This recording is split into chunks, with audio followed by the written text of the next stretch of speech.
Welcome to Chat Tsunami.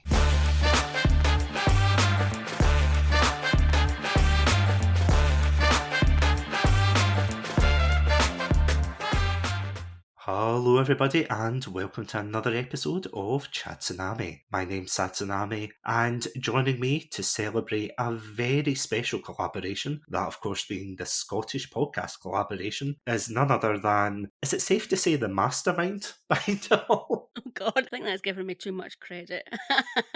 You've done amazing work. But yes, it's none other than the fantastic Dawn from Scottish Murders podcast. So Dawn, welcome to Chat Tsunami. Thanks for having me on. I'm excited.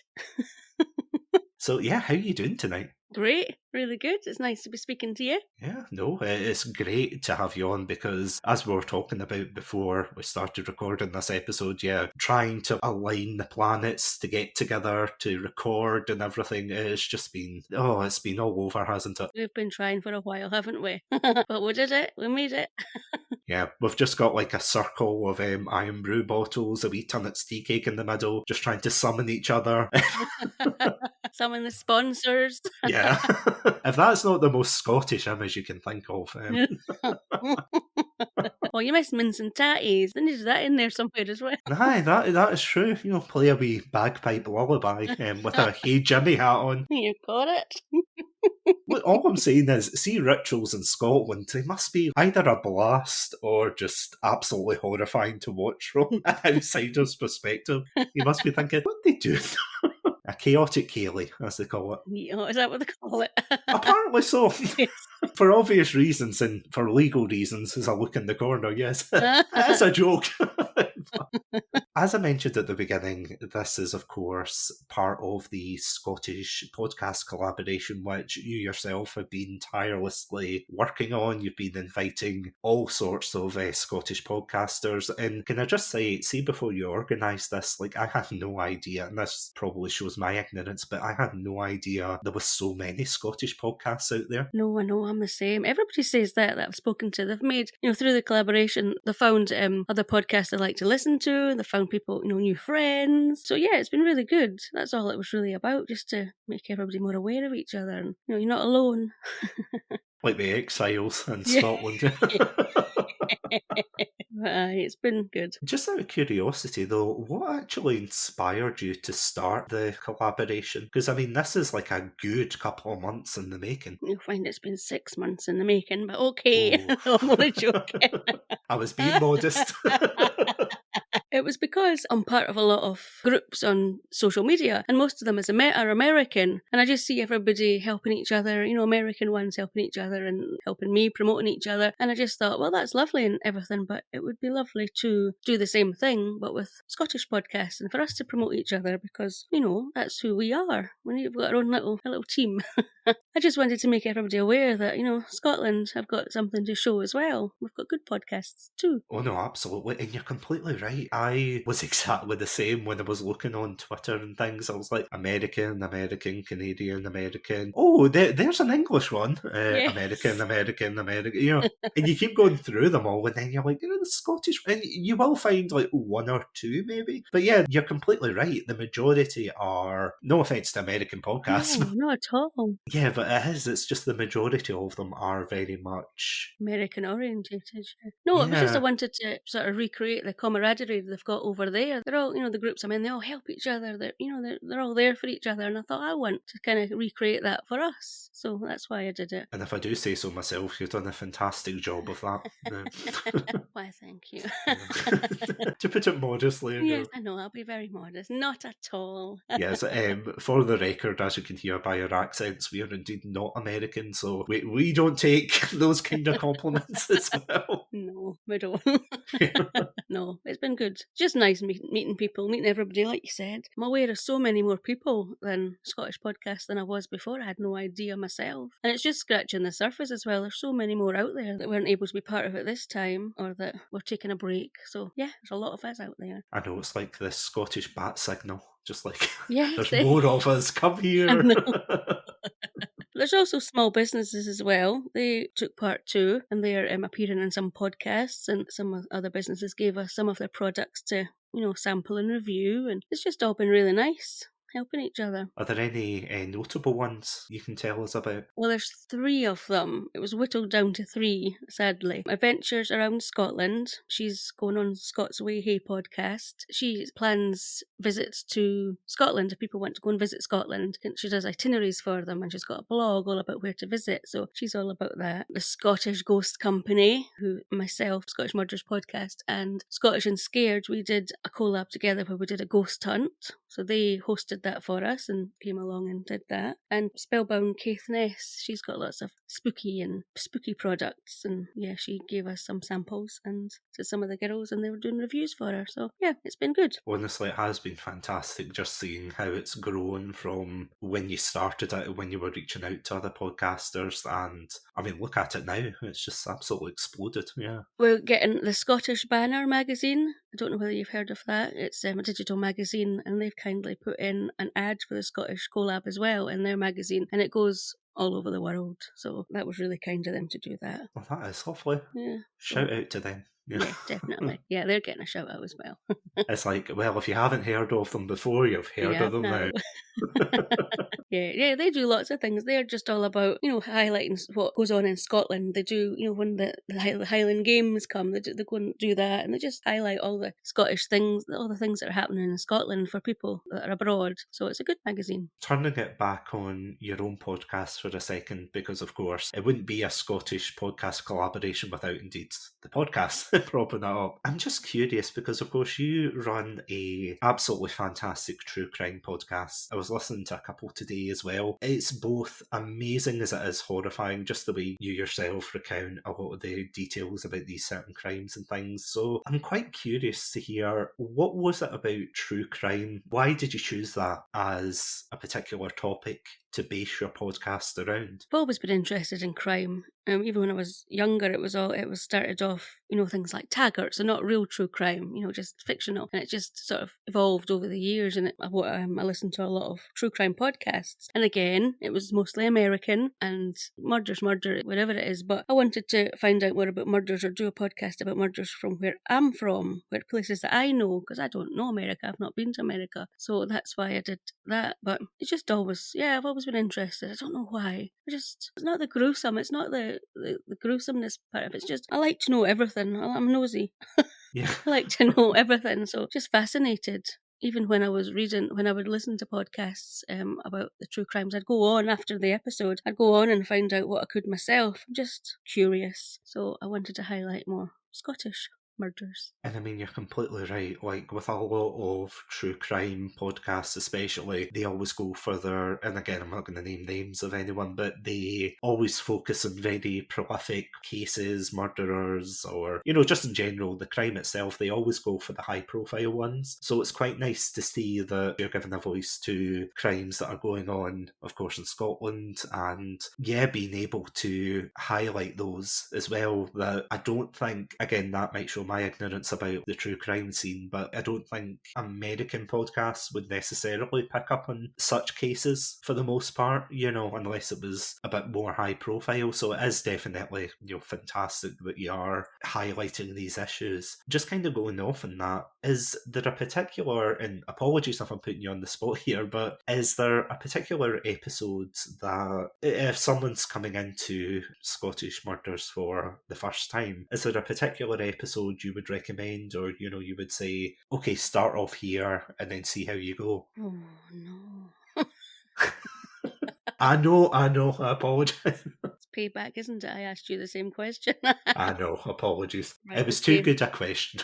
There's a couple for a few different reasons. The first one would be the Love Triangles one, the Kinky Cottage, because a lot of people have, for some reason, that one seems to be the most popular, for people coming in. That one seems to be the one that they'll go to first. It's had a lot of listens. Another one for me was the Miscarriage of Justice one about Stuart Gear. I don't really tend to get very emotional, or it doesn't penetrate with me. I can just be quite impassive about it. But that one got to me a little bit. That was important for me, that one. And the one that I always talk about is the George Murdoch murder in Aberdeen in 1983, because that one's still unsolved, and I'm actually in touch with the family members regularly, and they're still trying desperately to get that solved, so that one's important to me as well. So there's 3 I would give a go.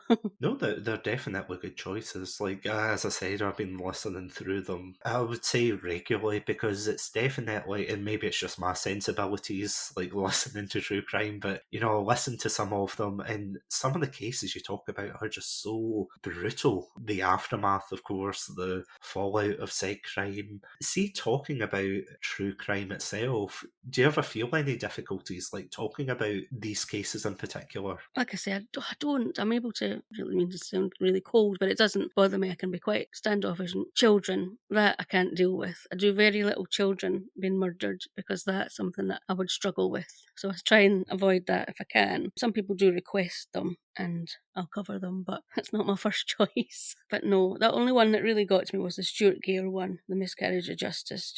That was sad, that one. But nobody else, no. Because, I mean, as I said, it is like quite a difficult topic, and out of curiosity, and feel free to pass on this question if you want, but there's a lot of podcasts that I've seen in the past. There's a lot of people that, I mean, just going back to your podcast for a second, yours is absolutely fantastic. You know, you give all the facts, you give a very clear narrative, your accent's fantastic, can I just say, when you're reading it all out.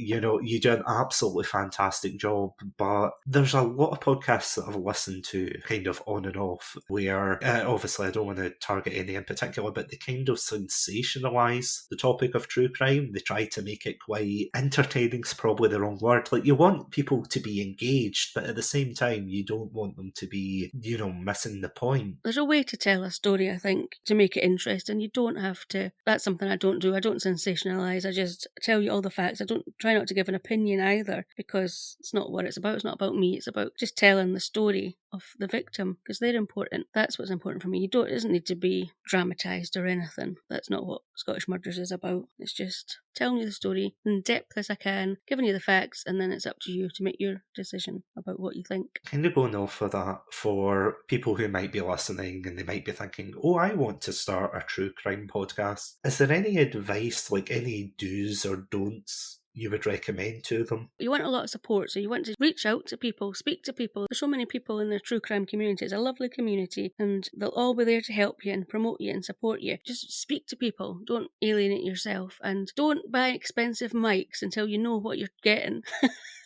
You know what you're talking about, because I spent money and it was the wrong one at the beginning. So now I know a little bit more. I get the right one, but so don't rush it. Do a bit more planning.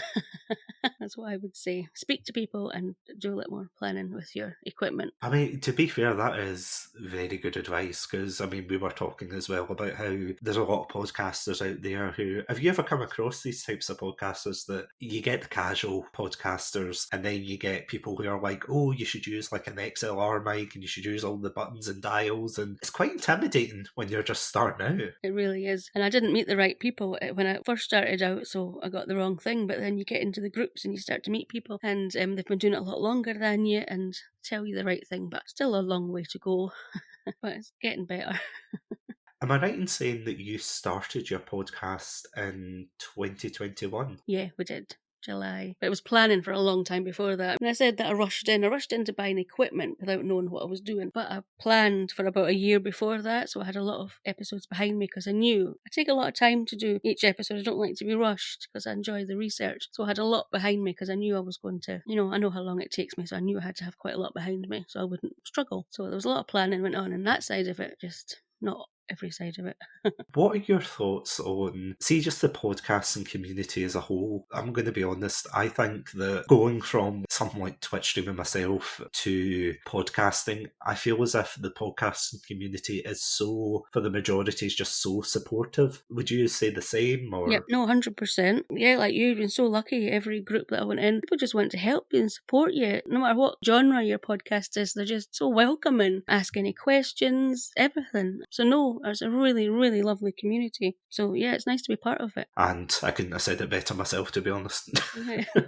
Well, that's what the true crime community is lovely. Is your one like that as well then? Because I know that obviously we don't cross as much, do we? because we're different genres. But I have to admit, I don't think I've ever dipped my toes into the true crime aspect, because for Chats and Amy, it's more a variety podcast where we talk about, not always about light-hearted things, but again, it's about video games, movies, that kind of thing. But yeah, I know what you mean. For the most part, I do think the majority of podcasters are very supportive. You do get the odd one, mind, of course, yeah. don't you? You get that everywhere, though. Aye, absolutely. Like you say, it's just the minority, though, not a majority. It's quite nice to hear that the true crime community is so supportive, especially as we were saying, you obviously deal with very heavy topics and real life crimes and things. It must be quite nice to know that there is a community that do support one another. It is, and they really do. Like I say, I'm in groups which is just true crime, and a lot of people do struggle with the topics, but they feel safe to come into the group and talk about it and say that they're struggling with their mental health, because it does affect a lot of people in these kind of ways. But they've got a nice, safe community, and they can just talk about it and get help and support and, get everything they need. So, yeah, we're all there for each other. It's really nice. Honestly, that makes me really happy to hear, I have to say. Because I can't imagine, obviously, as I said, we deal with a lot of relatively light-hearted topics. There's a couple of topics that might kind of go down the deep end, but to think if you're going through topics that are constantly going to be quite mature and, quite depressing, dare I say, yeah, the fact you've got this network of people to support you, it's really nice to hear. Yeah, I'm glad they've got that, because, it could be the opposite. It could be you're seen as competition and they won't help each other, but it's not. They're just seen as they all help each other, and it's not competition. You're there to, build each other up rather than tear each other down. So it's a lovely community. Would you say that's something that applies to the wider podcast community, that they don't see one another as competition?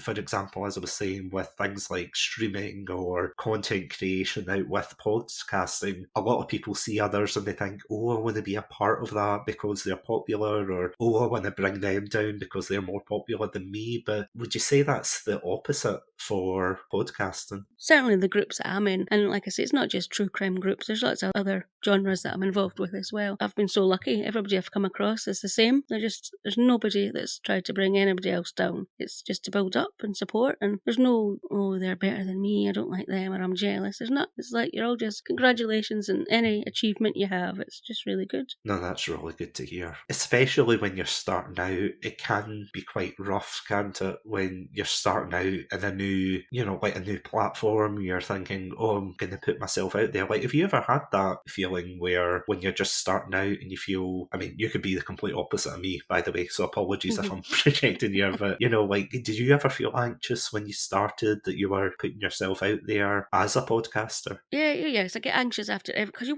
not want to be liked, but you want your episodes to be enjoyed, appreciated, that the effort you've put into them. So yes, there's that. There's still today, every episode that goes out, I think, oh God, are they going to like this one? I hope they're going to like this one. I hope I'm going to get likes. So I still get listens. I still think that today. But when I first started out, I'm not very technical at all. I didn't do social media. I didn't do anything. So when I first started out, I had to start on every platform and learn it all from nothing. And I didn't know what the hell I was doing.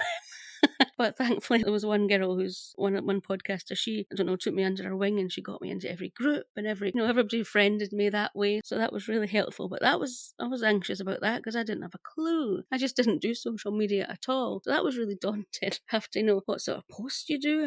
It's got to be the right size, and I didn't know what the hell I was doing. Well, I still don't, to be honest. But oh, same, yeah.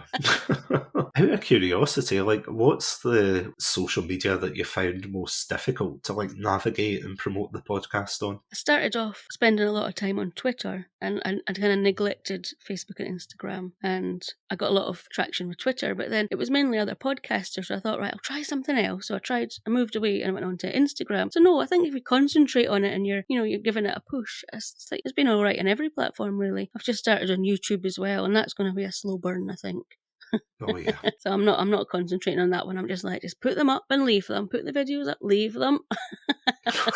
That's as far as I've done with that. Oh no, I'm the absolute same. I use an app called, I think it's Headliner, where whenever you publish an episode, it automatically puts the video of the podcast onto YouTube. And that's all I do, really, so far. I'm just like, okay, put it in this machine, post it to YouTube, just leave it nice in a corner. Don't wake it up with any views. Yes. Just simple, just fine. Yeah. Yeah, no, I'm not the best in that. There's a couple of people I'm going to have to try a wee bit harder, I think, on social media. I'm not the best on it, but yeah, it's so time consuming, isn't it? Oh, absolutely. You've got 4 platforms to be dealing with. Oh, God. I like just doing the talking and doing the stories. I'm not wanting to do social media. I wish I could find somebody that would do it for me. Oh yeah, same. But honestly, the one thing I would recommend is like don't post that on Twitter, because the amount of bots you'll get saying I can promote it for you, organic No. reach, and you're like, what does that mean? I know. Go shoot, Kelly. Oh no, I'll not do that. But oh no, I'm totally with you, because as I said, when I started out streaming, I had absolutely zero clue how to promote myself. And then obviously, like with networking and actually talking to other creators, I found that's probably the best way, rather than just like throwing your link out there, because the amount of times I threw my link out there, like for the podcast or whatever, and I was like, why am I not viral yet? It's like, where are my sponsorships? Come on. You know, and you're tapping your non-existent watch, like, come on. Refresh, still nothing. And then it's like one like from, I don't know, like user, and then it's all these numbers, and you're like, oh yeah, this is making the big numbers today. I have to admit, the worst one I've come across, and I don't know if you've gone into the world of TikTok. No, I haven't. I can't do another one. I just can't. Don't make me. Oh no, I honestly wouldn't blame you for that one, because would you believe I put up a really stupid video? It was like some meme that was going around, and it got a ridiculous amount of views, and I thought, oh, that's absolutely fantastic. But then I realised 2 like crucial things. The first thing was I didn't put a watermark on it, so nobody knew it came from Chatsunami unless they read the name underneath. And the second thing was, yeah, it was nothing to do with the podcast. Yeah. So like all the clips I upload of the podcast, it's like, oh yeah, it'll be a couple of views, anything to do with a meme or anything like that. Everyone goes, oh yeah, this is amazing. This is high quality content. More of this. And you're like, really? Like, have you found that with like Twitter? Like, is there a particular post or anything you put up where you think that's what people are liking and not your content?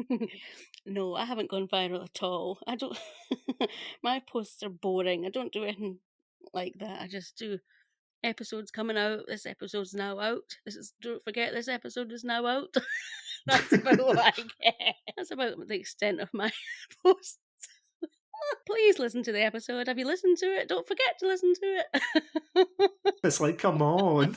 Just poking people, come on. It's a good podcast, I swear. But no, totally, it's the fear though. See, when people are like, oh yeah, we've got this other social media app that we're going to start up, and you're like, oh, I don't want to. No, I don't. When everybody was panicking about Twitter because what was happening, and I was secretly like, yes, one less. And then my husband said, well, we'll just start up another one, thinking of bringing back, I don't want to know. I mean, see, at this rate, I wouldn't be surprised if people started bringing back Bebo or MySpace, or I feel as if that's a very Eurocentric thing, Bebo, because the amount of Americans have told that, and they go, what's a Bebo? And I'm like, you can't be serious. It's like, come on. Show my age there, but... I know. Yeah. No. But it's true, though. You think, oh, God, if the most popular apps like Twitter or Instagram, if they go down, then it's like, well, what now? Because YouTube is very, as you were alluding to, it's very hard to like get yourself noticed on YouTube. Do you feel that way? I haven't tried. I haven't even told anybody I'm on YouTube now. I've not promoted it anywhere. I don't want an exclusive? It is. I haven't said a word. I'm not ready for it. See, you'll go to bed one night and then you'll wake up and it'll just be an overnight sensation. I doubt it. See, if you want like faith in your content, my advice would definitely be to look at some of the TikTok videos and YouTube shorts that get viral. Because you watch it, you go, what the hell is this? Why is it so? Why has it got like tens of millions of views? And then you think, well, if a piece of bread falling to dramatic music can get like 100 million views, I mean, literally, there was a thing YouTube was promoting, and I've got no idea who these people are. Neither, don't get me wrong, I'm not wishing ill will on them or anything, but they literally held these like felt pens in their hands, ran it underwater, and then they made a shocked face, and it got like millions of views. So all I'm saying is, if that's popular, There's you hope. know, there's hope. Exactly. That's the hope I'm clinging on to. I'm like, please, just this once.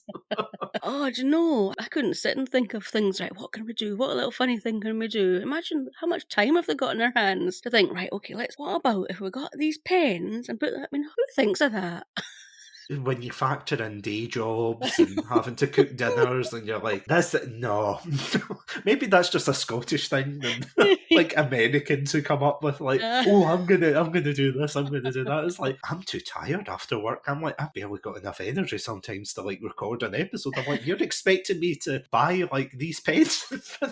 No. God, no. You expect me to get off the couch and do something after a long day work? No, I couldn't be doing that. I've done that before, where I'll be watching TV with my partner, and we'll just be watching it, and then I'll turn around to her and I'll say, oh, right, okay, after this, I'll go upstairs, I'll be productive, I'll, do something. And then I wake up at like 1 a.m, and I'm like sleeping beside her, and like her puppy is there snoring her wee head off, and I'm like, I have not edited. Just I'm sitting there looking, thinking, I should have been editing. Like, oh. I know, but you've got to be in the mood. You've got to be in the mood, haven't you? Try and force yourself to do that is misery. Oh, absolutely. Have you ever felt like that though? Like, yes. It's quite, it's quite like treacle. Oh, it really is. The amount of videos that I've like edited, and I think, oh, this is quite funny to do because it's very visual and everything. But see, when you're editing podcasts, you're just looking at peaks and valleys. Audio. I know, it's a hard slog sometimes. But yes, no, see, I'm like you, I like visual as well. Put me on Canva and I can just sit and play about for hours and quite happily do wee videos of this and that. But then put me in front of Audacity. No. Honestly, it makes you want to pay for like an editor. It does. And then I remember you've got to pay, and I'm like, no. I have to admit, I've like been tempted, and I'll have a look at some of them, and then I see the price, and my innate Scottishness kicks in, and I'm like, nah. It's like, you're probably more than worth your weight in gold here, but I'm not paying like over 100 for an hour's worth of editing. Usually they they charge it by the hour, and you think, yeah, I gab for Britain. It's like, there's no way I'm emptying out my savings just for one episode. Like, I know. And again, I don't want to undervalue like editors because they do a fantastic job, but I'm like, yeah, this. Not yet. We'll get there.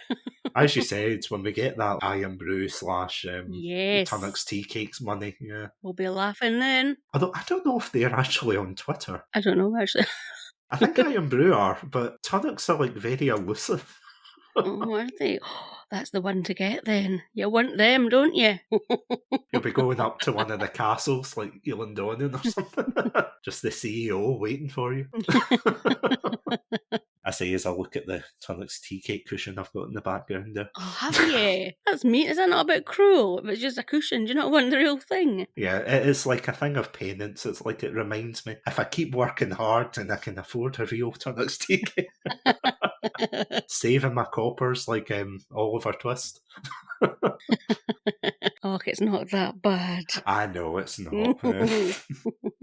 I was going to say at least we can get them out of like Aldi or something, but I don't actually think they sell them. It's only like Morrison's and Tesco's. And is it? That's actually what I'm surprised at, and honestly, like, feel free to correct me here, but do Aldi and Lidl, by extension, do they have like their own versions of them? Honestly, I don't know. It's been a long time since I've been in either of them. Sorry, that's nothing to do with podcasting. No, honestly, I don't know.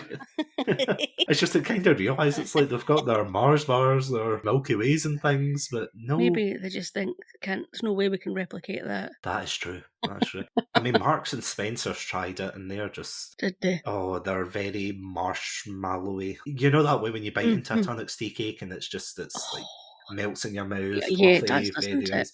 Yeah, whereas you bite into the ones in Marks and Spencer's, and this is like me thinking years back to better times. Apparently, you bite into them and it's like, you get resistance to it, and you're like, Ugh, this is just no. that marshmallow and chocolate with a wee nasty. bit of toasty biscuit. Yeah. Oh, don't. Let's not stop talking about that now. Yeah. You're making me hungry. Exactly. That's probably a good place to finish off, actually. Dawn, honestly, thank you so much for coming on. It's been an absolute pleasure having you on. It's been fun. I've enjoyed it. So, before we finish up, where can these lovely listeners at home find your content? You can find it on wherever they get their podcasts, but you can get everything at scottishmurders.com. Everything's there. So visit it.